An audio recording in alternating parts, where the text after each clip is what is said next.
Previous video பார்க்காதவங்களுக்கு சொல்லிக்கிறேன், இது ஒரு வளகாப்பு vlog. ப்ரோ ஜஸ்டி ஜி ப்ரோ, நாங்க பிரெக்னண்டா இல்லையான்னு கேட்ட கேள்விக்கு நீங்க இன்னும் பதில் சொல்லு, அதுக்குள்ள வளகாப்பா? ஐயா தெய்வமே, வளகாப்பு என்ற பொண்டாட்டிக்கு இல்ல, என் ஒய்ஃபோட அக்காவுக்கு. ஆனா புடிச்சு அப்படியே ஜோரா கிளம்பிட்டோம் நண்பர்களே. இந்த சிச்சுவேஷன்ல எனக்கு ஒரு சாங் தோணுது, இளங்காத்து வீசுதே.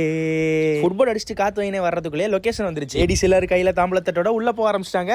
ரைட்டு, நம்ம வந்த வேலையை பார்ப்போமா? வேற என்ன வேலை? சோறு திங்கிறது தான் நண்பர்களே. வெஜிடேரியன் சாப்பாடா இருந்தாலும் ஒரு கட்டிட்டு நண்பர்களே. என்ன ஐஸ் வாட்டர் தான் இல்ல, சுட்டரிக்கும் சூரியனோட சண்டை போட்டுக்கிட்டே ஐஸ் வாட்டரையும் தேடி கண்டுபிடிச்சு மடக்குன்னு குடிச்சாச்சு. உண்மையாவே சொல்லணும்னா எல்லாரும் டயர்ட் ஆயிட்டோம். பாப்பா பக்குவமா என் மேல சாஞ்சு தூங்கிட்டாங்க. வீட்டுக்கு வந்த உடனே அடுத்த வேலையை எனக்கும் தூங்குறது தான். ஏன்னா செம்ம டயர்டு நண்பர்களே. அதோட பசி அதிகமா இருந்துச்சு. படுத்த வேகத்துக்கு எந்திரிச்சு இந்த பேட்டப்பழத்தை பொரிச்சு சின்ன வெங்காயத்தை வெட்டி சாம்பாரை சூடாக்கி கொஞ்சம் சாப்பாடு போட்டு எடுத்துட்டு வரியா? சாப்பிடுறது இருக்கட்டும், அதுல ஒரு வேலை இருக்குல்ல, அதை போய் முடிச்சுட்டு வாங்க. என்ன வேலை?